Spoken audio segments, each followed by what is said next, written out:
Hello, fantastic learners, and welcome back to another episode of English in Advance, where we take your English skills from the classroom into the real world. I am your host, Jessica, and I am so thrilled to have you here with me today for a very special, practical session that will help you feel confident and fluent in one of the most common situations we all face, which is going to the supermarket. Whether you are living in an English-speaking country, traveling, or just want to master the vocabulary of daily life, this lesson is designed specifically for you at a B1 to B2 level.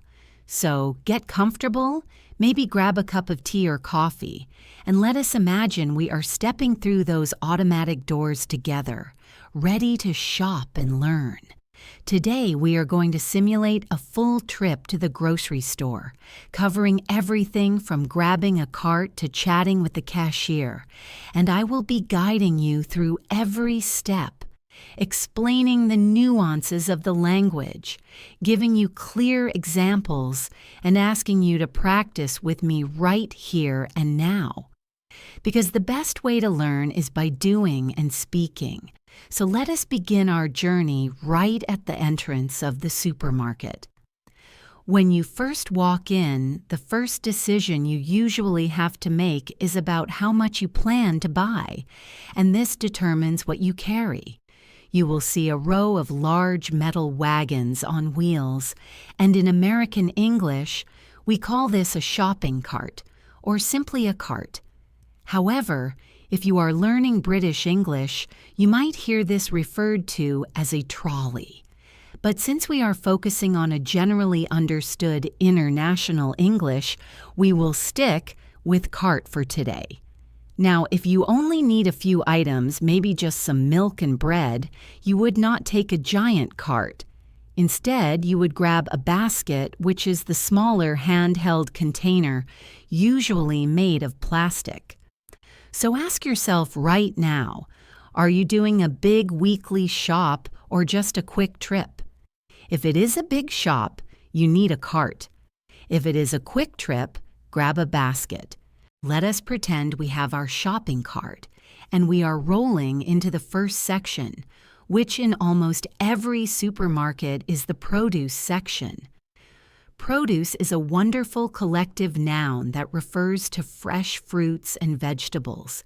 It is a non-countable noun, so we do not say produces, we just say produce. Here you will see piles of apples, bananas, onions, and lettuce, and this is where you need to know how to describe the condition of the food. For example, you want to find fruit that is ripe.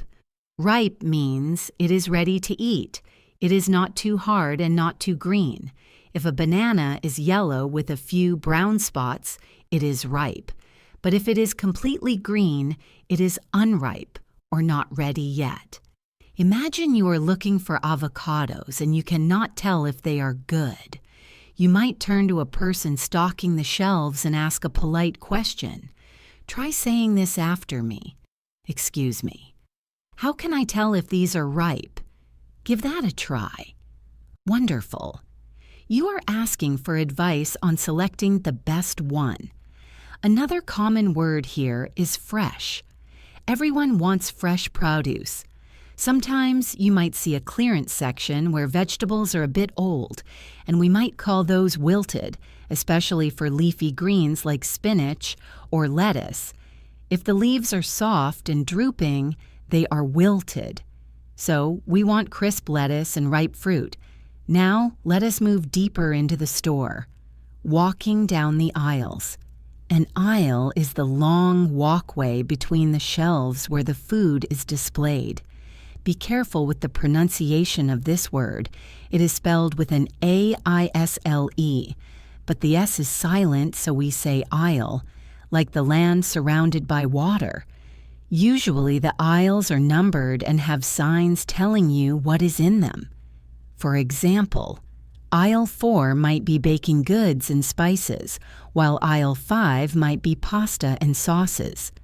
Let us imagine you are looking for a specific item. Let's say you want to make a cake, but you cannot find the flour. This is a perfect opportunity to practice asking for help politely. If you see an employee, you should not just shout flour. Instead, you want to use a full, polite sentence. Try practicing this one with me. Excuse me, could you tell me which aisle the flour is in? Go ahead and say it out loud. Excellent. Notice how I used could instead of can, because could sounds a little softer and more polite. Another way to ask is, do you carry gluten-free flour? This phrase, do you carry, is very common in retail. It means, do you sell this item or do you have it in stock? Speaking of stock, that is another key vocabulary word. If the shelf is empty and there is no flour left, we say it is out of stock. That means there is none left to buy. If the employee checks the back room and brings more out, they are restocking the shelves.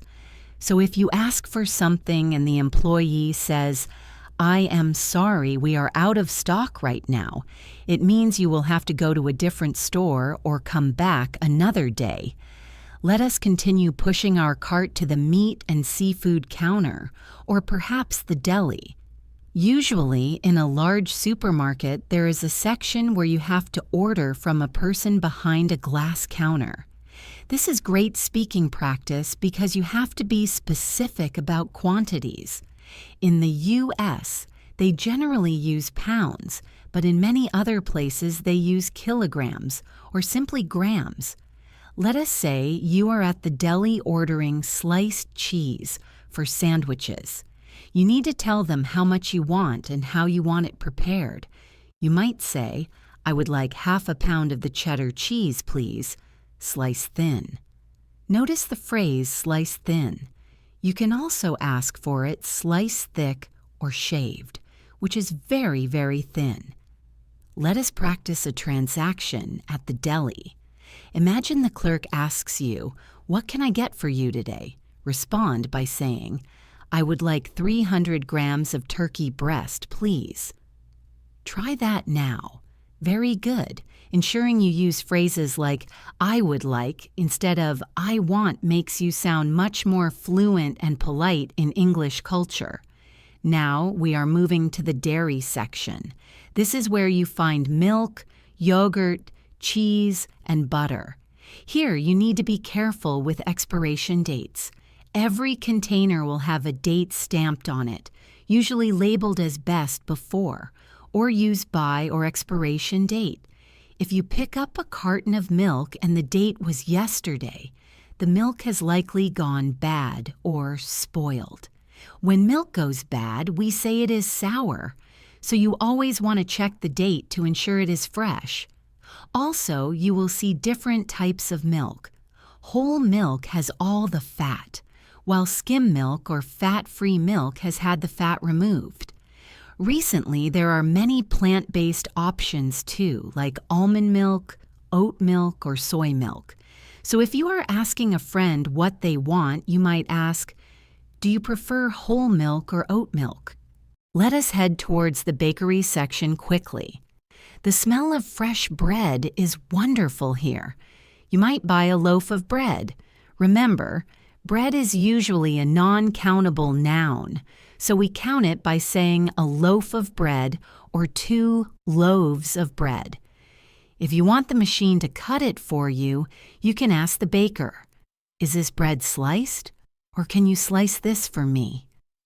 As we navigate the store, we might bump into someone accidentally. The supermarket can be crowded.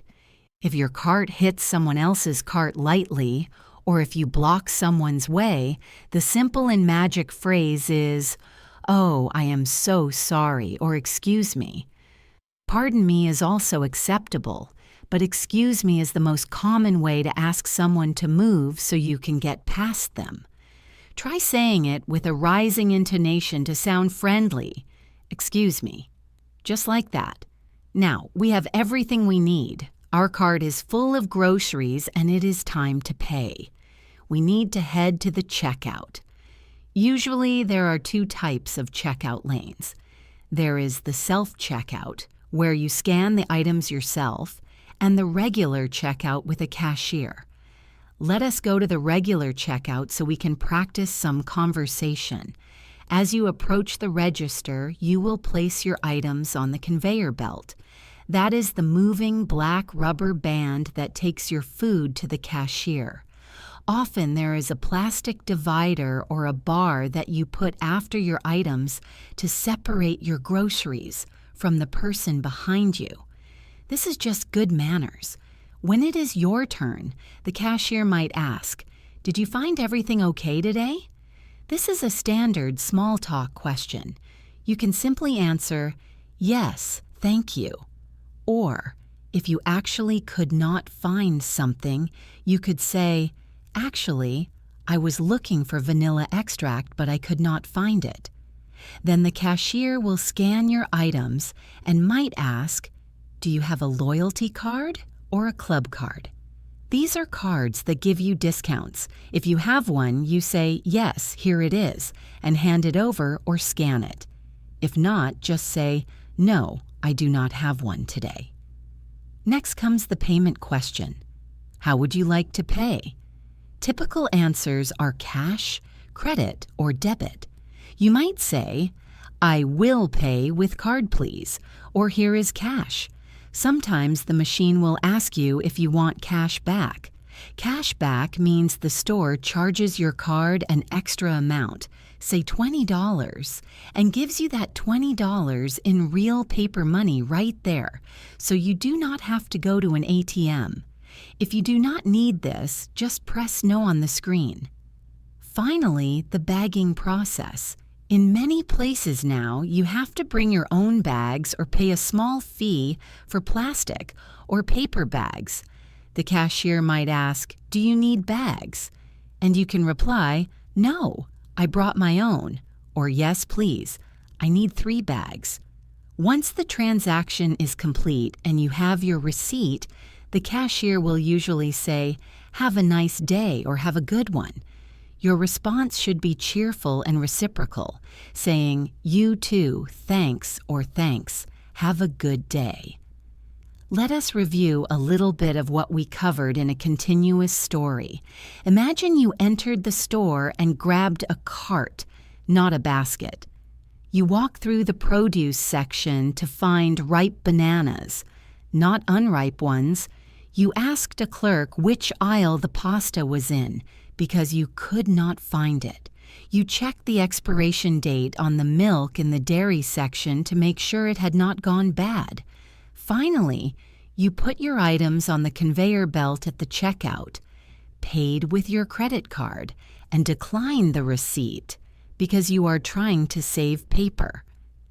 See how all these words fit together into a natural narrative? One thing to keep in mind for B1 and B2 learners is the difference between brand names and generic names. Sometimes we call things by their brand name casually.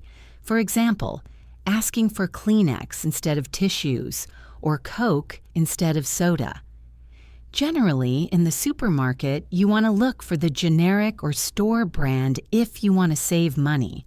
These are usually on the bottom shelves, while the expensive famous brands are at eye level. So if you are shopping on a budget, look down. Let us talk about a few more specific phrases that might come up. Let's say you see a sign that says, "Buy one, get one free," usually abbreviated as BOGO. This is a great deal. Or perhaps you see a sign that says 50% off, which means half price. Getting comfortable with these numbers in sales terms helps you not only with English, but with saving money. Another phrase you might hear is express lane. This is a checkout lane specifically for people with only a few items. Usually the sign will say 10 items or less. If you have a full overflowing cart, do not go to the express lane, as it is considered rude. Let us try a more complex role-play simulation. I will be the cashier and you answer me. I will leave a quiet space for you to reply. Here we go. Hello, how are you doing today? Did you find everything you needed? That is great to hear. Do you have a rewards card with us today? Okay, no problem. Would you like to pay with cash or card? All right, here is your receipt. Would you like your milk in a separate bag? Perfect, thank you so much, and have a wonderful evening. How did you do? Did you feel comfortable answering those standard questions? Remember, speed is not the most important thing. Clarity is. If you did not understand the cashier, it is perfectly okay to say, "Sorry, could you say that again?" Or, "Sorry, I didn't catch that." English speakers appreciate when you ask for clarification rather than just nodding and smiling when you are confused. Another aspect of supermarket culture in English-speaking countries is personal space. Usually, people do not stand very close to each other in line. Keep a little distance between your cart and the person in front of you. If you bump into them again, just use that magic phrase, "Oh, excuse me, I am sorry." Also, let us talk about dietary restrictions because this is very important for your health. If you have an allergy, you need to know how to read labels or ask questions. Common words you will see on packaging include gluten-free, sugar-free, low-fat, or contains nuts. If you are at the bakery and you have a nut allergy, you must ask, does this bread contain nuts, or was this made in a facility that processes peanuts?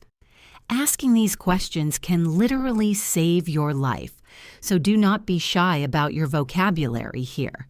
Sometimes you might need to return an item. Let's say you bought a bag of oranges, and when you got home, you realized they were moldy, which means they had green fungus growing on them.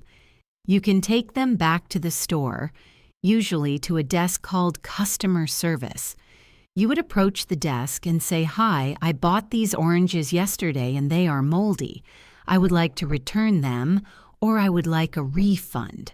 A refund means you get your money back. Sometimes they might offer you an exchange, which means you can just go get a fresh bag of oranges instead of the money. Let us think about the difference between a grocery store, a supermarket, and a convenience store. A convenience store is a small shop usually open late or 24 hours, selling snacks and basics at a higher price. A supermarket is what we have been describing today, a large store with everything. And a grocery store is very similar but sometimes focuses more specifically on food rather than also selling clothes or electronics like some massive hypermarkets do. Knowing these distinctions helps you decide where to go when you need something specific. We are coming to the end of our shopping trip simulation, but before we wrap up, I want to encourage you to turn your next shopping trip into an English lesson. Even if you are not in an English-speaking country, make a shopping list in English. Do not write lech, write milk. Do not write manzana, write apple. As you walk through the store, narrate your actions in your head. Say to yourself, "I am picking up the red peppers," or "I am looking for the cheapest rice." This internal monologue is a powerful tool for fluency. It helps you realize which words you do not know so you can look them up later. Now you might be thinking, "Jessica, I already know how to buy an apple." But today, we are not just buying an apple. We are going to explore every single nook and cranny of the supermarket experience, from the moment you pull into the parking lot to the moment you put your bags in the car or walk home. We are going to cover specific vocabulary, complex sentence structures for B1 and B2 learners, cultural nuances of shopping in English-speaking countries. And we will have endless opportunities for you to practice speaking along with me. So please get comfortable, perhaps with a notebook and a warm drink. because we are about to embark on the ultimate English supermarket masterclass. Let us begin our visualization. Before we even enter the store, imagine you are at home and you realize your fridge is empty. That feeling when you open the door and see nothing but a jar of mustard and maybe some old milk. This situation calls for a proper shopping trip. But before we go, we usually make a list. In English, we call this a grocery list or a shopping list. Writing a list is a great way to organize your thoughts, and it is the first step in your English practice for today. Ask yourself, what are the staples you need? Staples are the basic foods that you use every day, like flour, sugar, rice, and pasta. When you write your list, try to group items by category. For example, put all your dairy items together and all your produce together. This saves you from running back and forth across the store later. Now imagine we have traveled to the supermarket. We have arrived at the location. If you are driving, you will pull into the parking lot. Parking lots at supermarkets can be very busy, especially on weekends. So you might say to yourself, I am driving around looking for a spot. Looking for a spot is the common phrase we use when searching for a place to park your car. Once you park, you get out and walk toward the entrance. Usually, outside the front doors, you will see the cart return area. This is where shoppers leave their carts after they are done loading their groceries. Here is a very specific detail about shopping carts in different countries. In the United States, you usually just pull a cart out of the row and start shopping. However, in the UK, Europe, and Canada, you often need a coin to unlock the cart. You have to insert a 1-pound coin or a quarter or a loonie into a little slot on the handle to release the chain connecting the carts. So if you are traveling and you see a chain connecting the carts, do not pull on it. Just look for the coin slot. This system is designed to encourage people to return their carts to get their money back. So you might need to ask someone, "Excuse me, do you have change for $1? I need a coin for the cart." Asking for change is a great B1 skill to master. So now we have our cart, or trolley if you are in the UK, and we are rolling toward the automatic doors. Notice that verb rolling. We push the cart and it rolls. Sometimes you might get a cart with a wobbly wheel. This is a universal annoyance. A wobbly wheel is one that shakes and makes a loud noise as you push it. If that happens, you might stop and say, "This cart has a wobbly wheel. I'm going to trade it for a different one." Trading it means exchanging it for a better one. As the automatic doors slide open, you are hit with a blast of air conditioning. Supermarkets are usually kept quite cool to keep the food fresh. You step inside, and the first thing you usually encounter is the produce section. Let us spend a lot of time here because there is so much vocabulary to learn. Produce, as I mentioned before, refers to fresh fruits and vegetables. Remember, it is an uncountable noun, so you never say produces, you just say produce, or fresh produce. Visually, this is the most beautiful part of the store with bright colors everywhere. Let us walk over to the apples. Usually there are many varieties of apples. You have Red Delicious, Granny Smith, which are green and sour, and Gala or Fuji, which are sweet and crisp. Asking about the texture and taste of fruit is excellent conversation practice. Imagine you see a worker arranging the apples. You can approach them and ask, "Excuse me, which of these apples is best for baking a pie?" This is a specific B2 level question because it implies you know that different apples have different purposes. Now let us look at how we buy produce. Some items are sold by the item, meaning you pay 50 cents for one apple. But usually, produce is sold by weight, usually by the pound in the US or by the kilogram elsewhere. You will see a scale hanging above the fruit or sitting on a shelf. To use the scale, you place your fruit in the metal basket and watch the needle move, or look at the digital number.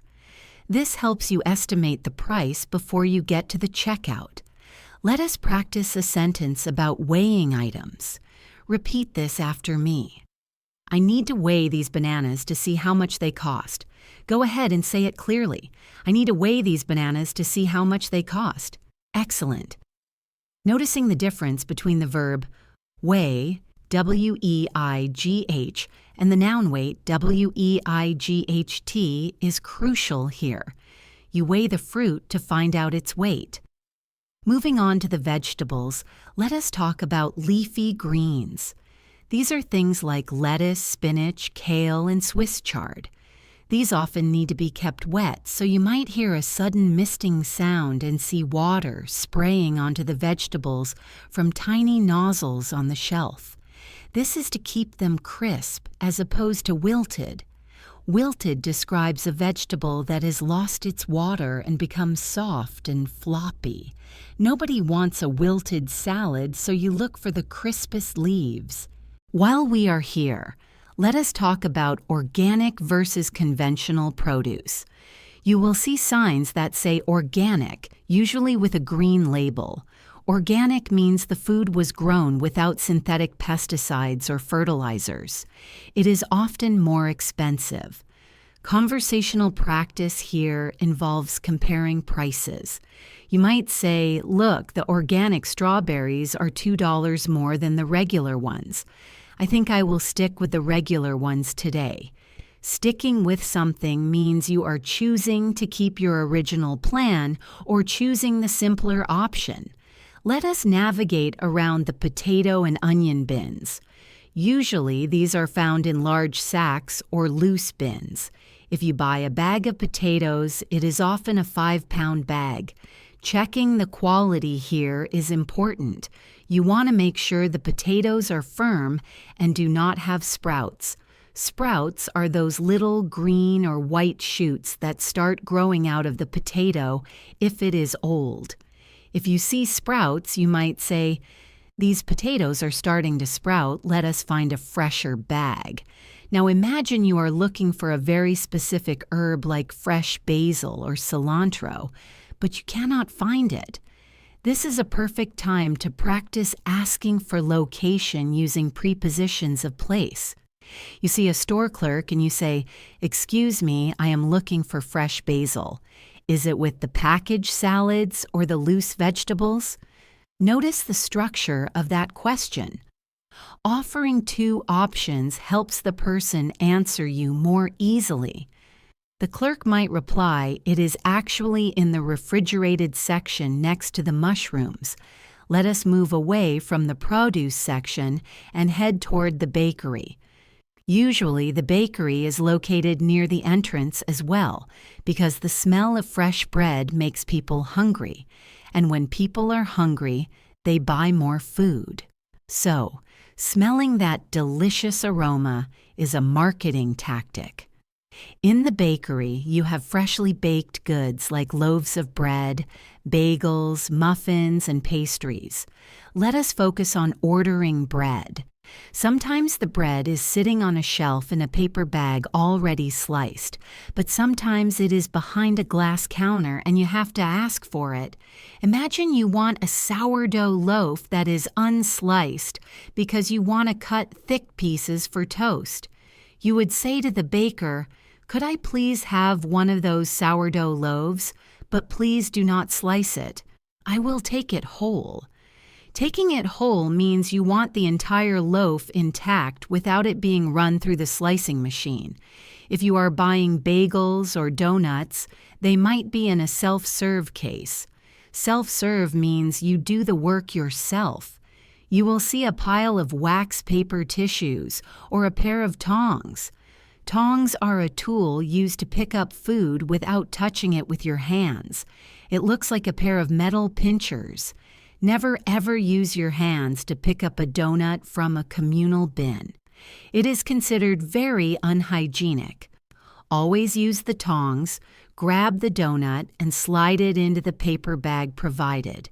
Let us practice a slightly more complex interaction at the bakery. Imagine you are planning a birthday party and you need a cake. You see the display case with cakes, but none of them say Happy Birthday, Jessica. You need to ask the baker to write on it for you. So, you catch their attention and say, "Hi, excuse me, do you have time to write a message on this cake for me?" Most bakers will say, "Yes, of course. What would you like it to say?" Then you reply, "Please write Happy Birthday, Jessica in blue icing." Knowing the word icing or frosting is important here. That is the sugary cream on top of the cake.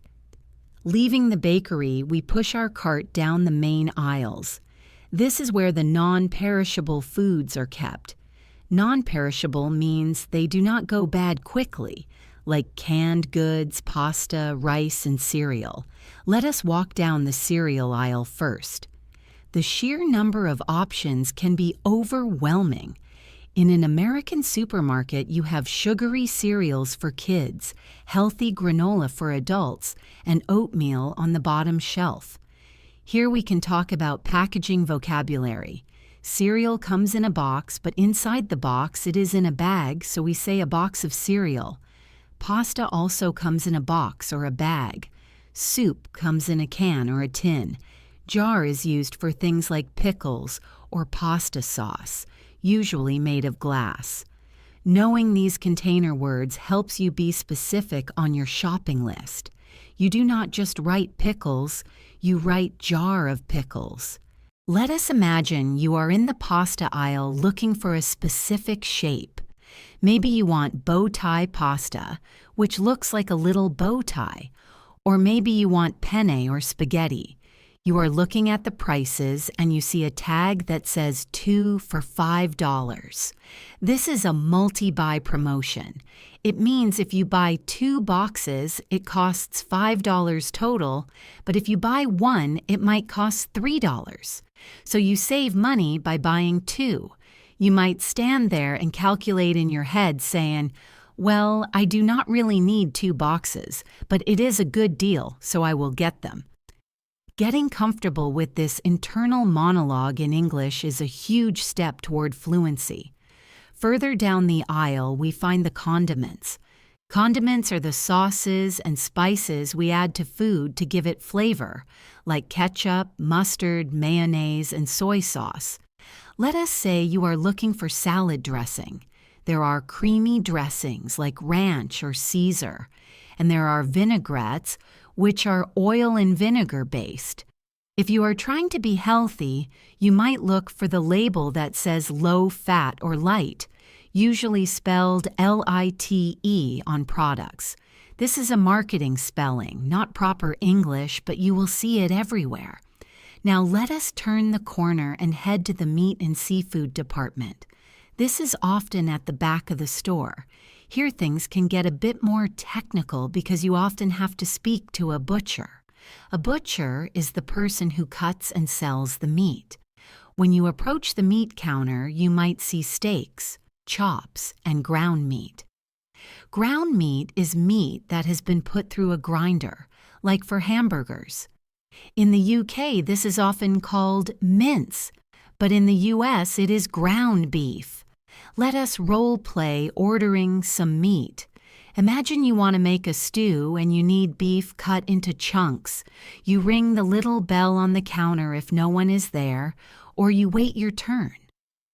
When the butcher looks at you, smile and say, "Hi, I would like about 2 pounds of beef, chuck roast, please.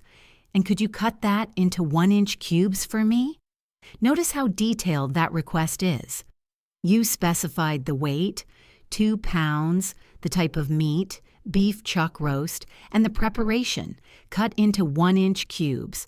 This is B2 to C1 level specificity. The butcher might ask, "Sure thing. Do you want the fat trimmed off?" Trimming the fat means cutting away the white fatty parts so you just have the red meat. You can answer, yes, please trim it, or no, leave a little bit for flavor. Then the butcher will wrap the meat in pink or white butcher paper, put a sticker on it, and hand it to you. You say thank you and place it in your cart, separate from your fresh produce, usually in the main part of the cart so it does not squash your bananas. Next to the meat is usually the seafood section. Here you see fish on ice, shrimp, and maybe some shellfish like clams or mussels. Freshness is key with seafood, so a common question to ask the fishmonger, that is the person selling fish, is this fish fresh or was it previously frozen? This is a very valid question because often fish is frozen on the boat and then thawed out at the store. If you want truly fresh fish, asking this helps you decide. You might also ask, where is this salmon from? Is it wild caught or farm raised? Wild caught means it was caught in the ocean or river. Farm raised means it was grown in a tank or an enclosure. Many people have a preference for one or the other, so being able to ask this distinguishes you as a proficient speaker. Now let us roll our cart over to the dairy section. Dairy is usually in the coldest part of the store, often against the back wall. Here we find milk, eggs, cheese, yogurt, and butter. Let us talk about eggs for a moment. In the U.S., eggs are sold in the refrigerated section, but in many other countries, they are on a regular shelf because they are processed differently. When you pick up a carton of eggs, usually a dozen, which means 12, or a half dozen, which means 6, it is a very common habit to open the carton and check the eggs before you buy them. You want to make sure none of them are cracked. So, you open the lid, wiggle the eggs a little bit to ensure they are not stuck to the bottom, which happens if they break and leak, and then close it. If you find a cracked egg, you put that carton aside and pick a new one. You might mutter to yourself, this one has a crack. I will get a different one. Milk comes in jugs, cartons, or sometimes glass bottles. Checking the fat content is the main decision. Whole milk is 3.25% fat, then you have 2%, 1%, and skim milk, which is 0% fat. If you are offering coffee to a guest, you might ask, do you take milk and sugar? And if they say yes, you might add, I only have skim milk, is that okay? Asking, is that okay, is a great, polite way to manage expectations. The cheese section can be huge. You have shredded cheese, which comes in bags and is great for tacos or pizza, and you have block cheese, which you cut yourself. Then you have soft cheeses like brie or camembert, and hard cheeses like Parmesan. Conversational practice here might involve asking for recommendations. Excuse me, I am making a lasagna. Which cheese would you recommend for the topping? The employee might suggest mozzarella or ricotta. Now, let us head to the frozen food aisle. This is usually a row of glass doors that fog up when you open them. Here you find ice cream, frozen vegetables, frozen pizzas, and frozen dinners. Inside the freezer, you want to look out for ice crystals on the food. If a box of ice cream is covered in frost or ice, it might have freezer burn. Freezer burn happens when food has been frozen for too long or thawed and refrozen, and it ruins the taste.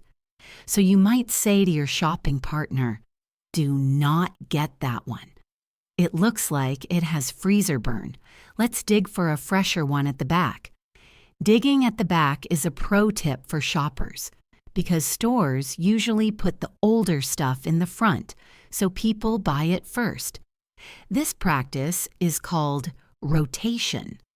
So the savvy shopper reaches to the back to get the newest item with the latest expiration date. Let us take a moment to check our cart. We have produce, bread, meat, dairy, and frozen food. We are doing a great job navigating the store. But oh no, we forgot something. We need cleaning supplies.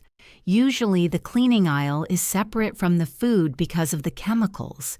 Here you find laundry detergent, dish soap, and sponges. Vocabulary note: laundry detergent is what you wash clothes with. Dish soap is for washing dishes by hand, and dishwasher detergent is for the machine. Do not confuse them.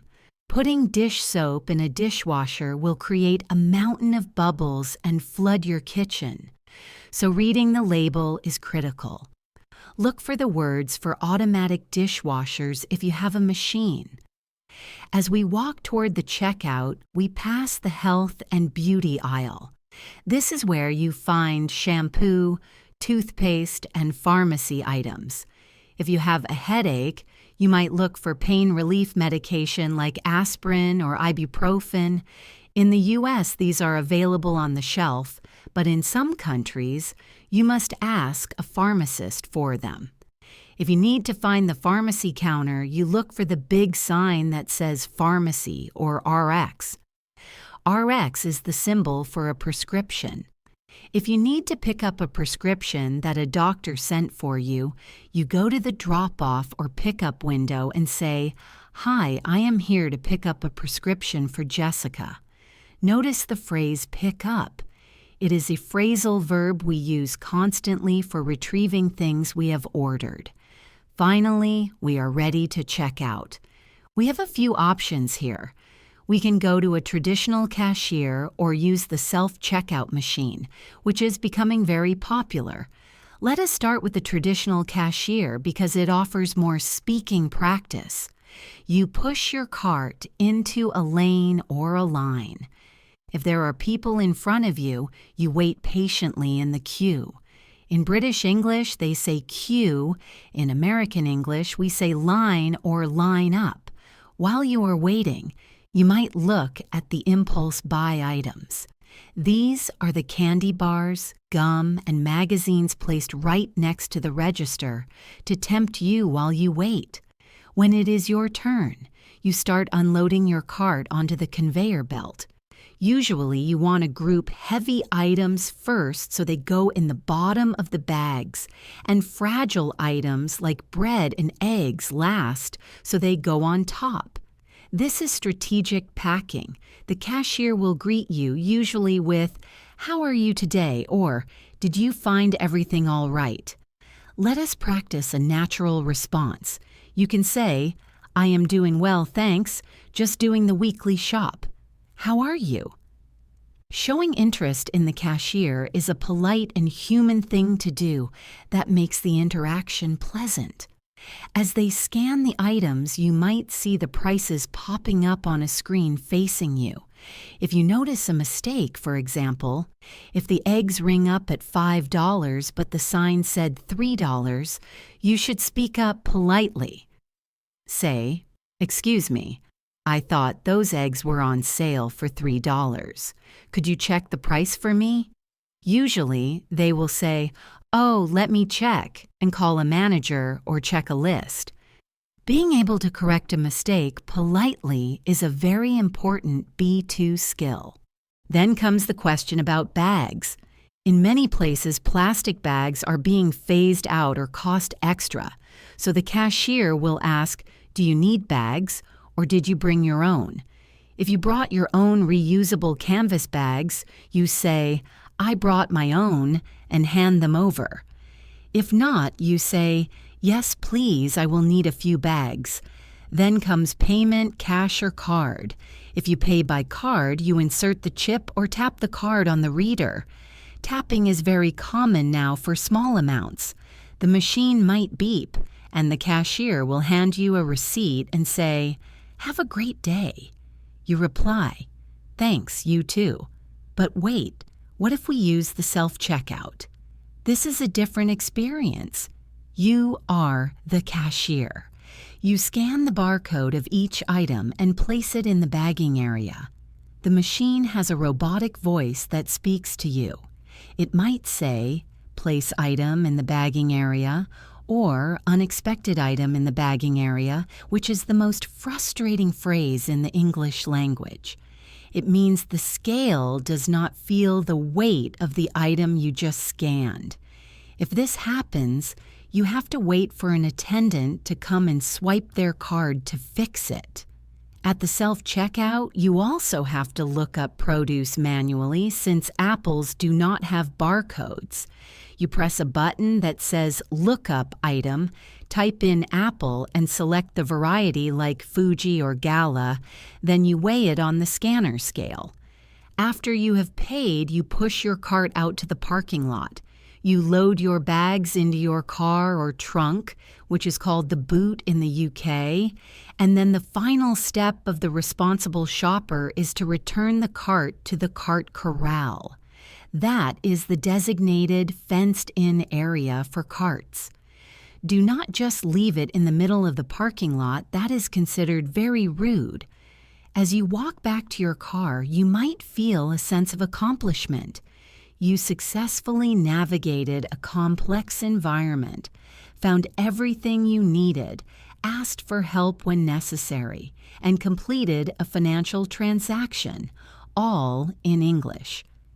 Now that we have done a general walkthrough, I want to go back and explore some specific conversational scenarios in more detail, because repetition and variation are key to learning.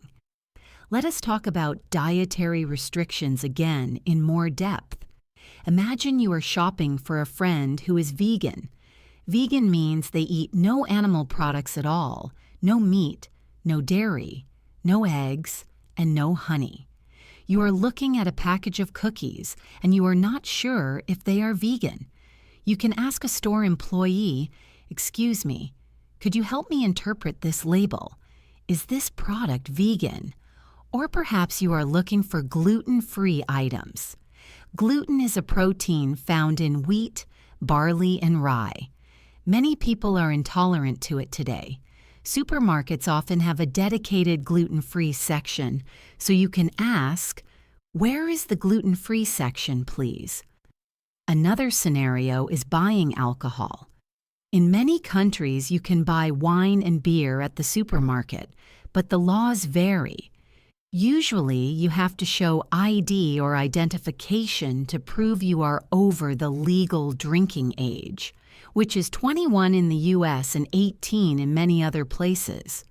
If you are buying a bottle of wine, the cashier will stop scanning and ask, "Can I see some ID, please?" You need to have your driver's license or passport ready. You hand it to them and say, "Sure, here you go." They will check the date of birth and hand it back saying, "Thank you." If you do not have your ID, they will not sell it to you regardless of how old you look. So always be prepared. Let us also talk about the deli counter again, specifically about sliced meats and cheeses. There are different ways to ask for the thickness of the slice. Shaved means extremely thin, almost falling apart. Thin sliced is standard for sandwiches. Thick sliced might be for a specific recipe. You can also ask to try a sample before you buy.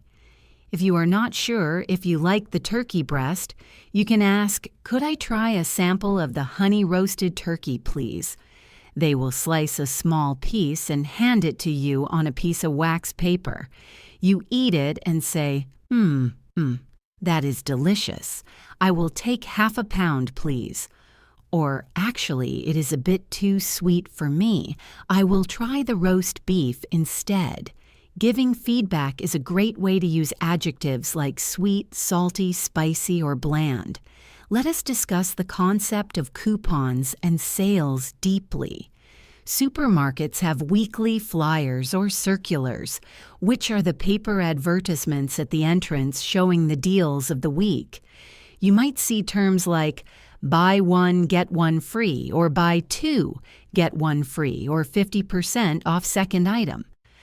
Understanding these offers ensures you get the correct price at the register.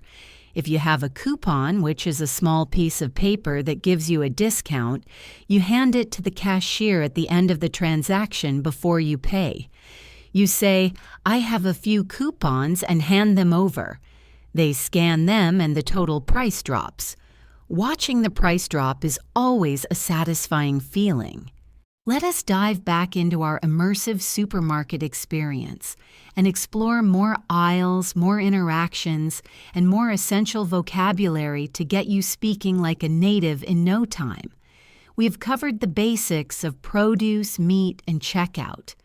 But a supermarket is a vast ecosystem of language opportunities. So let us head into the center of the store again, specifically the canned goods and baking aisle. Imagine you are planning to bake a cake for a friend. Finding the ingredients can be a treasure hunt. Baking requires precision, so the vocabulary here is very specific. You are looking for flour, but not just any flour. There is all-purpose flour, which is the standard kind used for almost everything. But there is also self-rising flour, which already has baking powder in it, and bread flour, which has more protein for chewy bread. If you grab the wrong one, your cake might be a disaster, so reading the package is critical. You will see words like bleached or unbleached. Usually, unbleached is a bit more natural and creamy in color, while bleached is bright white. Next, you need sugar. You will see granulated sugar, which is the standard white table sugar. Then there is brown sugar, which is moist and tastes like molasses, and powdered sugar, also called confectioner's sugar, which is like white dust used for frosting. Knowing the difference is vital. If a recipe calls for powdered sugar and you use granulated sugar, your frosting will be crunchy and gritty, which is not what you want. Let us practice a dialogue here. Imagine you are looking for yeast. Yeast is the living organism that makes bread rise. It is usually sold in small packets or jars. It can be hard to find because the packets are so small. You see a person stocking shelves and you say, "Excuse me, I am looking for active dry yeast. Do you know where I might find it?" The clerk might reply, "Sure, it is on the top shelf right above the flour." Or they might say, "Check the refrigerated section. Sometimes we keep the fresh yeast there." Understanding prepositions of place like above, below, next to, and behind is incredibly useful here. Now let us move to the international foods aisle. In most modern supermarkets, there is an aisle dedicated to foods from around the world. You might see sections labeled Asian, Hispanic, or Italian. Asking about these items is a great way to learn cultural vocabulary. Let us say you want to make sushi. You need specific items like nori, which is seaweed, and sushi rice. Sticking with the theme of asking for help, you could say, "I am planning to make sushi. Do you carry bamboo rolling mats?" Sometimes these non-food items are hanging on a strip clip next to the food. Finding them can be tricky, so asking saves you time. Let us talk about reading nutrition labels for a moment. This is a great reading comprehension exercise. Every packaged food has a nutrition facts label on the back or side. It lists calories, fat, protein, carbohydrates, and sodium. Sodium is the scientific word for salt. If you are watching your health, you might say, "I am looking for low sodium soup." Scanning the label, you look for the percentage of daily value.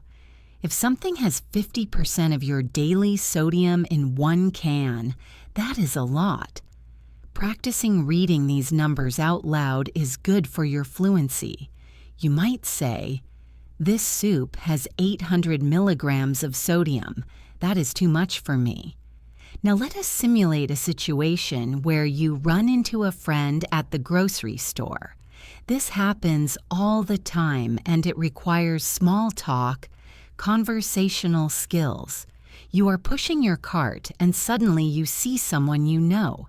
You stop and say, "Hey, Sarah, I did not expect to see you here. How are you doing?" Usually, the other person will say, "Oh, hi, Jessica, I am good, just grabbing a few things for dinner. How about you?" You might reply, "Same here, just doing the weekly shop, trying to beat the crowd." Beating the crowd means trying to shop before the store gets too busy, usually early in the morning or late at night. Then you might look at their cart and make a friendly comment. "Oh, I see, you are buying a lot of snacks. Having a party?" Responding to this, you might say, "Yes, actually. We are having a few friends over for a movie night on Saturday. Would you like to come?" Notice how a simple grocery trip can turn into a social invitation. Practicing these casual transitions is key to natural English. Let us move to the household goods aisle again, but focus on paper products. Toilet paper, paper towels, and napkins. This aisle became very famous during shortages, but usually it is full. There are so many adjectives here. 2-ply, ultra soft, extra strong, double rolls. Picking the right one is a matter of preference. You might hear someone say, "Honey, make sure you get the 2-ply, I hate the thin stuff." Vocabulary note: tissue is for your nose, toilet paper is for the bathroom, and paper towels are for the kitchen. Mixing these up can be awkward, so try to keep them straight in your mind. Let us discuss the concept of impulse buying again. Impulse buying is when you grab something you did not plan to buy, usually candy or magazines right at the checkout. But stores are designed to make you impulse buy everywhere. For example, you might see a display of chips and salsa at the end of an aisle. This is called an end cap. End caps are prime real estate in a store used to highlight sale items or seasonal goods, like pumpkin spice products in autumn or barbecue supplies in summer. Noticing end caps can help you find deals. Now, let us talk about the bottle return room. In some states and countries, when you buy a soda or a beer, you pay a deposit like 5 or 10 cents. When the bottle is empty, you bring it back to the store to get your money back. There is usually a machine that eats the cans and bottles. You put the can in and it goes crunch and spins. It counts them up and prints a slip of paper. You take that slip to the cashier to get your cash. Asking someone how to use this machine is a good practice. You could say, "Excuse me, does this machine take glass bottles or just plastic?" Answering you, they might point to a sign and say, "Just plastic, the glass machine is over there." Let us explore the customer service desk more thoroughly. This is the hub for solving problems. Imagine you bought a gallon of milk yesterday, and when you opened it, it smelled terrible. It was spoiled, even though the date was good. You are annoyed, but you need to be polite. You bring the milk back or just the receipt and go to the desk. You say, "Hi, I bought this milk yesterday and unfortunately it is spoiled. I would like to exchange it for a fresh one." The clerk will usually say, "I am so sorry about that. Do you have your receipt?" You say, "Yes, here it is." They might ask, "Would you like a refund to your card or store credit?" Store credit means they give you a gift card for the store instead of cash. Usually, a refund to the card is better. Another scenario at the customer service desk is buying lottery tickets or tobacco products, which are often kept behind the counter for security. If you want to buy a lottery ticket, you need to be specific. "I would like a Powerball ticket with the power play, please," or "Let me get 2 scratch-offs." Scratch-offs are those instant win tickets where you scratch the silver paint off with a coin. Talking about luck is fun here. You might say, "I am feeling lucky today. Hopefully this is the winning ticket. Let us talk about the vocabulary of containers, because this is often confusing for learners. Milk comes in a gallon, a half gallon, or a quart in the US, or liters elsewhere. Soda comes in a can, or a bottle, or a 2-liter. Jam comes in a jar. Soup comes in a can. Cereal comes in a box. Chips come in a bag. Water comes in a bottle or a case. A case usually means a large package of 24 or 32 bottles. Toothpaste comes in a tube. Knowing these collocations makes you sound very natural. Instead of saying I need a thing of toothpaste, you say I need a tube of toothpaste. Now let us navigate the baby aisle. Even if you do not have children, this is useful vocabulary. Diapers are the underwear for babies, called nappies in the UK. Wipes are the wet tissues for cleaning. Formula is the milk powder for infants. Baby food comes in little glass jars or squeeze pouches. If you are buying a gift for a friend who just had a baby, you might ask an employee, which size diapers should I get for a newborn? Usually, the package says newborn or size 1. Asking for advice shows you trust their expertise. Let us move to the pet aisle. Here you have dog food and cat food, often divided into wet food, which is in cans, and dry food, which is in bags. Kibble is another word for dry dog or cat food. You also have litter for cats, which is the sand they use in their bathroom box. And of course, toys and treats. If you are looking for a specific type of food, you might say, "Do you carry grain-free dog food? My dog has allergies." Listening for the answer, yes, it is on the bottom shelf on the left, helps you navigate. Let us try a role play about price matching. Some stores have a policy where if you find a lower price at a competitor's store, they will match it, giving you the item for that lower price. This is advanced shopping. You are at the checkout and you show the cashier an ad on your phone. You say, "Hi, I saw that this coffee maker is on sale for $30 at Target. Do you price match?" The cashier might call a manager over. The manager looks at the ad and says, "Yes, we can match that price for you." You say, "Thank you, I appreciate it." This interaction saves you money and practices negotiation skills. Let us talk about the difference between a cart and a basket again, but in terms of verbs. You push a cart. You carry a basket. If your basket gets too heavy, you might say, "This is getting too heavy, I need to go grab a cart." Switching mid-trip is common, or if you have a cart but only 2 items, you might feel silly and say, "I did not need this huge cart after all." Now let us discuss store hours and announcements. While you are shopping, you might hear a voice over the loudspeaker. "Attention shoppers. The store will be closing in 15 minutes. Please bring your final purchases to the registers." This is a cue to hurry up. Or you might hear, "Price check on aisle 4. This means a cashier does not know the price of an item and is asking someone to run and check the shelf. Or "Clean up on aisle 7, usually followed by the sound of breaking glass. This means someone dropped a jar of pickles or sauce and it made a mess. If you are the one who broke the jar, do not run away. Be responsible. Find an employee and say, "I am so sorry I accidentally dropped a jar of sauce in the pasta aisle. It is quite a mess." Using the word accidentally emphasizes that it was not on purpose. Let us go back to the checkout line and talk about bagging strategies.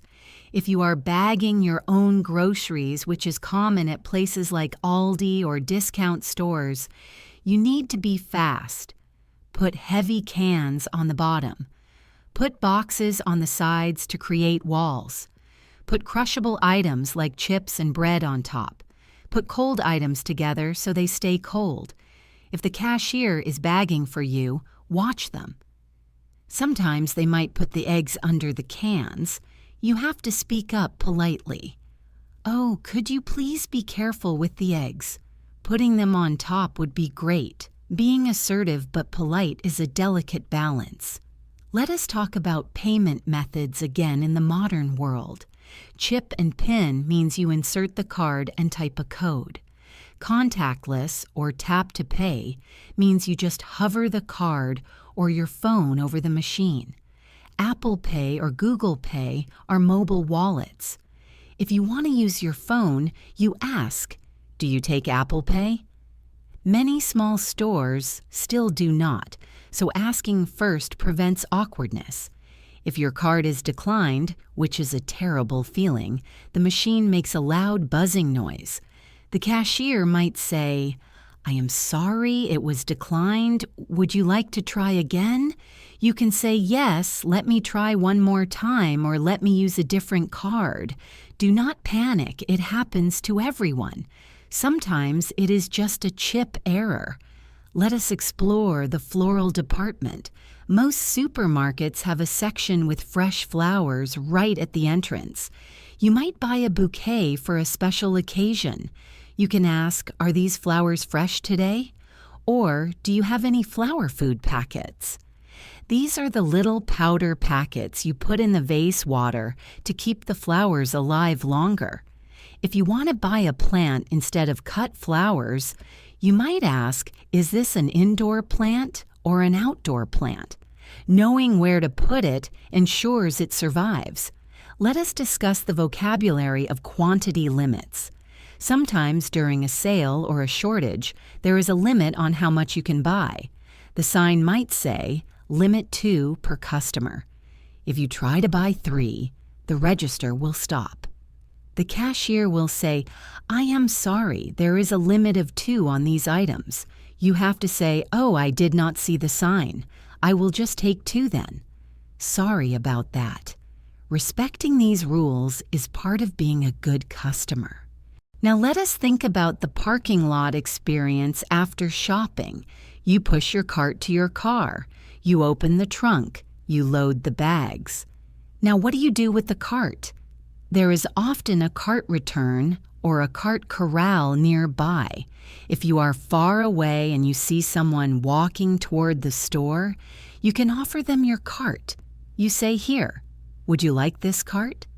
They will usually say, "Oh, thank you, that saves me a trip." This small act of kindness is a great way to practice English with a stranger. If you have a coin-locked cart in the UK, offering your cart means they give you the coin. Usually they hand you £1 and take the cart. It is a smooth exchange. Let us talk about online grocery shopping and pickup, which is a huge trend now. Vocabulary here is different because you are using an app or website. You add items to your cart digitally. You select a substitution preference. This means if they do not have your specific brand of milk, do you want them to pick a different one or just not give you milk? You choose a pickup window, which is a specific time slot like between 4 p.m. and 5 p.m. When you drive to the store, you park in a designated spot and call a number. You say, "Hi, this is Jessica. I am here for my pickup in spot number 4. They bring the groceries out and load them into your trunk. You might say, "Thank you so much, have a good one." This is less speaking, but very practical for busy people. Let us go back inside for a moment and talk about the deli number system. At a busy deli counter, you often have to take a number from a little red dispenser. You pull the paper ticket and it says 45. You look at the digital sign and it says, "Now serving 42. You have to wait. The clerk calls out, "Number 43, number 43. You wait. Eventually, they call 45. You raise your hand or your ticket and say, "Right here." Then you give your order. If you miss your number, they might skip you. So listening specifically for numbers is a critical listening skill. Practice listening to numbers in English randomly to get faster at this. Let us discuss the bulk food section. This is where you find bins of nuts, grains, granola, and candy. You take a plastic bag, scoop the amount you want, and write the PLU number on a twist tie. PLU stands for Price Lookup. It is a 4 or 5-digit code on the bin. If you forget to write the number, the cashier has to ask you, "What is this?" And you have to say, "Oh, that is the organic almonds," or "that is the trail mix." Knowing the name helps them find the code, but writing the code yourself is much better etiquette. Let us talk about seasonal aisles. In October, the seasonal aisle is full of Halloween candy and costumes. In December, it is full of Christmas decorations and wrapping paper. In February, it is Valentine's Day chocolate. In spring, it is Easter candy and gardening supplies. Shopping the seasonal aisle is a great way to learn cultural holidays and traditions. You might pick up a pumpkin in October and say, "I am going to carve a jack-o'-lantern." Carving a pumpkin is a very American tradition. Let us practice describing tastes and preferences. Imagine you are at the cheese sample station again. You try a piece of sharp cheddar. You say, "Wow, that is really sharp." Sharp means it has a strong, biting flavor. Or you try a mild cheddar and say, "That is very creamy and mild." Or you try a blue cheese and say, "That is too pungent for me." Pungent means strong smelling and tasting, often used for stinky cheese. Using these adjectives makes your English much more expressive than just saying good or bad. Let us talk about the checkout divider bar again. We mentioned putting it down after your groceries, but what if the person ahead of you forgets to put it down? You can reach over and grab one and place it down yourself. Or, if you cannot reach, you can wait. Usually they will notice and say, "Oh, sorry, let me put that down for you." You say, "No worries, thanks." It is a small, nonverbal dance we do in the line. Let us discuss reusable bags again because they are so important. They come in many materials: canvas, plastic, mesh for produce. If you are at the checkout and you realize you left your bags in the car, you might say, "Oh shoot, I forgot my bags in the car. I will just buy paper ones today." Using "oh shoot" is a very mild and acceptable way to express frustration without swearing. Let us talk about the receipt. Sometimes the receipt is very long because of coupons and surveys. The cashier might circle a website at the bottom and say, "If you take this survey, you can win a $500 gift card." You say, "Thanks, I will check it out." Usually most people throw it away, but knowing what they are saying helps you not look confused. They might also ask, "Would you like your receipt in the bag or with you?" You can say, "In the bag is fine, thanks." Let us conclude this section with a mental checklist of what we have learned so far. We know how to get a cart and navigate the automatic doors. We know how to select ripe produce and weigh it. We know how to order specific cuts of meat and seafood. We know how to read expiration dates and nutrition labels. We know how to handle the checkout process, payment, and bagging. We know how to ask for help with location and stock. This is a massive amount of functional language, but we are not done yet. There are still nuances of conversation regarding returns, complaints, and specific product inquiries that can take you to a C1 level. For example, asking about the origin of products. "Excuse me, are these grapes locally grown or are they imported?" Locally grown means from nearby farms. Imported means from another country. Many people prefer local to support farmers, so this is a culturally relevant question. Or asking about ripeness time. "If I buy these avocados today, when do you think they will be ready to eat?" The clerk might squeeze one and say, "Give them about 2 days on the counter." Listening to these time expressions helps you plan your meals. We are building a comprehensive map of the supermarket in your mind, and with it, a map of the English language used in this setting. Remember, every item on the shelf is a vocabulary word. Every person is a potential conversation partner, and every sign is a reading practice text. The supermarket is truly a classroom with automatic doors. Let us take a deep breath and prepare for the next section of our journey, where we will go even deeper into specific dialogues and problem-solving scenarios. Let us start with a very practical skill called unit pricing. This is a secret weapon for saving money, and it involves specific vocabulary on the shelf tag. Below the price, you will often see a smaller number in the corner. This is the unit price, or price per ounce or price per gram. This tells you the true value of the product. For example, a big box of cereal might cost $5, and a small box might cost $3. The big box looks expensive, but if you look at the unit price, the big box might be 15 cents per ounce, while the small box is 25 cents per ounce. Being able to read and understand this allows you to say, actually, the big box is a better value.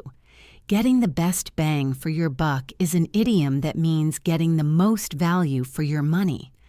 Let us practice a sentence about value comparisons. Repeat after me. Even though this bottle is smaller, it is actually more expensive per ounce. Give that a try. This is a complex comparative sentence that shows high-level thinking in English. Now let us talk about the sensory experience of the supermarket, because describing the world around you is a key part of fluency. The supermarket is full of sounds, smells, and feelings. Let us walk through the freezer aisle again. Typically, it's very cold. You might say, "Brr, it is freezing in here." I should have brought a jacket. Describing temperature is a good small talk starter. If you see someone shivering, shivering means shaking from the cold. You can smile and say, "It feels like the Arctic in here today." Exaggerated comparisons make your English sound colorful and native-like. Listen to the sounds of the store. You hear the beep of the scanners at the checkout, the rumble of the cartwheels on the floor, and the hum of the refrigerator motors. You might hear the crinkle of plastic bags or the clinking of glass bottles. Knowing these onomatopoeic words like beep, rumble, hum, crinkle, and clink adds texture to your vocabulary. Storytelling is about details, so instead of saying, "I heard a noise," you can say, "I heard the crash of a falling jar." Let us move on to some common food idioms that originated from shopping and farming, but are used in everyday life. Imagine you are looking at the apples, and you say to your partner, "You are the apple of my eye." This means you are very precious to me. Hearing this in a supermarket is romantic and funny. Another one is bringing home the bacon. This has nothing to do with buying pork. It means earning a salary to support your family. So you might say, "I have to work late tonight to bring home the bacon." Here's another one, bread and butter. If someone says teaching is my bread and butter, they do not mean they eat toast. They mean it is their main source of income or their main skill. So you might say, knowing vocabulary is the bread and butter of learning a language. Finally, if you buy a lemon, usually that is a fruit, but if you say my car is a lemon, it means it is broken or defective. Remembering these idioms helps you understand native speakers who use them constantly without thinking. Let us go back to the seafood counter for a moment because we skipped over some specific preparation terms earlier. When you buy a whole fish, you can ask the fishmonger to prepare it for you. You might say, Could you please scale and gut this for me? Scaling means removing the shiny, hard scales on the skin, and gutting means removing the internal organs, making it ready to cook. You might also ask, can you remove the head and tail, or please leave the head on for flavor? If you are buying shrimp, you might look for the words peeled and deveined. Peeled means the shell is gone, and deveined means the dark line on the back has been removed. Knowing these terms saves you a lot of work in the kitchen. Now let us talk about the concept of generic versus name brand again, but with a focus on quality. Sometimes people are snobs about brands. A snob is someone who thinks they are better because they use expensive things. You might hear someone say, "Oh, I only drink Starbucks coffee, I cannot drink the store brand." You can politely disagree by saying, "Really? I think the store brand tastes just as good and it is half the price." Politely disagreeing is a skill. Practicing phrases like, "I see your point, but," or "actually I find," is very useful. Let us discuss the checkout divider etiquette again because it is a source of silent conflict. If you put your items on the belt and there is no divider available, you can make eye contact with the person behind you and say, "Sorry, I cannot reach the divider." Verbally acknowledging the situation makes it less awkward. Usually they will say no problem and grab it themselves. Or you might use your hand to create a visual barrier and say, "This is the end of my order." Let us talk about the impulse candy racks again, specifically the magazines. Usually, these magazines have shocking headlines about celebrities. We call these tabloids. Reading the headlines while you wait is a cultural experience. You see phrases like shocking secret or weight loss miracle. You do not need to buy them, but reading them is good practice. Usually, you just shake your head and say, "Who buys this stuff?" Now, let us simulate a situation where you forget your wallet. This is a nightmare scenario, but you need to know how to handle it. You have rung up all your groceries. The cashier tells you the total, $100, please. You reach into your pocket and realize your wallet is gone. Panic sets in. Take a deep breath. You must communicate immediately. Say, "Oh my goodness, I am so terribly sorry. I seem to have forgotten my wallet in the car or at home." If it is in the car, you say, "Can you suspend this transaction while I run out to my car?" Suspending the transaction means they save it in the computer, so they can serve the next person while you run. If you left it at home, you have to say, "I am so incredibly sorry. I have to abandon this order. I left my wallet at home. Please forgive me." The cashier will be annoyed, but if you are polite and apologetic, they will understand. Say, "I am so sorry for the inconvenience." Let us talk about the exit strategy, pushing the cart to the car. Usually, there are uneven surfaces or curbs. A curb is the concrete step at the edge of the sidewalk. Be careful not to tip the cart over. If you have a heavy cart, you have to control it, especially if the parking lot is on a hill. Usually, you load the heavy stuff into the trunk first, playing a game of Tetris to make it all fit. Vocabulary note: trunk in the US, boot in the UK. After loading, you get in the car and check your receipt one last time to make sure you were not overcharged before you leave the parking lot. Because once you leave, it is harder to come back and complain. Let us imagine the drive home and the unloading process. Carrying groceries into the house is a workout. You might say, "I am trying to take all the bags in one trip." This is a common challenge people give themselves, trying to carry 10 bags at once so they do not have to walk back to the car. If you drop something, you might yell, "Oh no, the eggs!" But hopefully, you packed them safely. Now that we are back home in our imagination, let us talk about putting groceries away, which is the final step of the process. Freezer items go in first because they melt. Refrigerated items go next. Pantry items go last. The pantry is the cupboard or closet where dry goods live.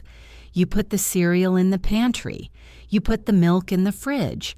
You put the ice cream in the freezer. You put the apples in the fruit bowl.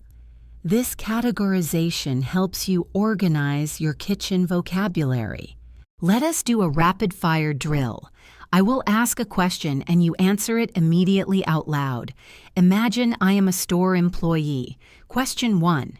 Do you need any help finding anything? Answer quickly. Good. You could say, "No thanks, I am just looking," or, "Yes, where is the milk?" Question 2. Paper or plastic? Answer quickly. Good.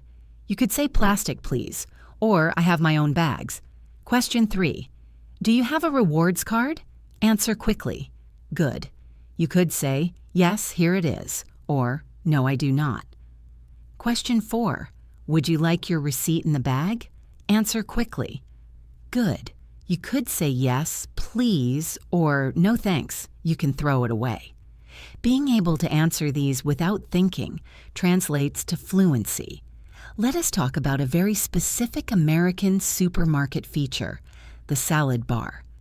This is a self-serve station with lettuce, vegetables, and prepared salads. You take a plastic container and fill it. You pay by weight. It is easy to make a very expensive salad if you are not careful, because heavy items like hard-boiled eggs and potato salad cost the same per pound as light lettuce. You might say to a friend, "Go easy on the potato salad. It weighs a ton." Go easy on means do not take too much. Another feature is the hot food bar. Here you find rotisserie chickens, fried chicken, and hot sides. A rotisserie chicken is a whole chicken cooked on a spinning spit. It is a famous quick dinner option. You might say, "I am too tired to cook. Let us just grab a rotisserie chicken." This is a classic sentence for a busy family. Let us talk about the differences in shopping etiquette across cultures. In some countries, you greet the shopkeeper when you enter and say goodbye when you leave. In large Western supermarkets, you do not greet everyone. You only greet the cashier. However, if you make eye contact with someone in the aisle, it is polite to give a small smile or a nod. If you stare at someone, it is considered rude. If you need to reach across someone, say, "Excuse me, just need to grab this." Do not just reach across their face. That is a violation of personal space. Let us discuss the vocabulary of quantity, again using partitives. A head of lettuce, a bunch of bananas or grapes, a clove of garlic, one piece, or a bulb of garlic, the whole thing. A stick of butter, a bar of soap or chocolate, a slice of bread, a carton of milk, a tub of margarine or yogurt, a pack of gum. Using the correct partitive makes you sound educated. You do not say, "Give me a garlic." You say, "Give me a bulb of garlic" or a clove of garlic, depending on how much you need. Let us talk about the floral department again. Buying flowers for yourself. You might say, "I am treating myself to some flowers today." Treating yourself means buying something nice just because you want it. You ask the florist, "Which of these bouquets will last the longest?" They might say the carnations last the longest, weeks usually. You say, "Okay, I will take the carnations then. They are beautiful." Let us handle a situation where a product is locked up. Sometimes expensive items like baby formula, razors, or batteries are behind a glass door that is locked. You have to find an employee with a key. You look for a button on the shelf that says "Push for assistance." You push it and wait. You might hear an announcement, "Assistance needed in the baby aisle." When the employee comes, you say, "Thank you, I need this can of formula." They unlock it and sometimes they hand it to you, but sometimes they carry it to the register for you to prevent theft. You say, "Do I have to pay for this now or can I pay at the front?" Usually they say, "You can pay at the front, I will leave it at register 3 for you." Let us talk about the water refill station. Some people bring big 5-gallon plastic jugs to the store to refill them with filtered water. You put the jug under the spout, put in coins, and press the button. It is heavy, so you have to be strong. You might ask someone, "Can you give me a hand lifting this into my cart?" Giving someone a hand means helping them physically. They say, "Sure, ready, 1, 2, 3, lift." Teamwork makes the dream work, even in the supermarket. Let us discuss the seasonal changes in the store. In autumn, you see pumpkins and cinnamon brooms, which are brooms that smell like cinnamon. In winter, you see poinsettias, which are red flowers. In spring, you see tulips and Easter lilies. In summer, you see watermelons and barbecue charcoal. Describing the seasons through the supermarket inventory is a poetic way to practice English. You can say, "It must be October. The store smells like cinnamon and apples." Let us talk about the express lane rules again. The sign says 15 items or fewer. If you have 16 items, is it okay? Probably yes. If you have 30 items, people will stare at you and get angry. You might hear someone whisper, "Look at that guy, he has a full cart in the express lane." Do not be that guy. Count your items roughly. If you are not sure, ask the person behind you, "Do you mind if I have 20 items?"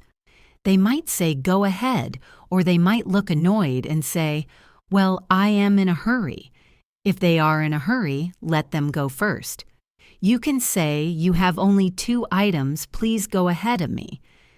This is the ultimate polite move, letting someone cut in line because they have fewer items. They will be so grateful and say, "Oh, thank you so much."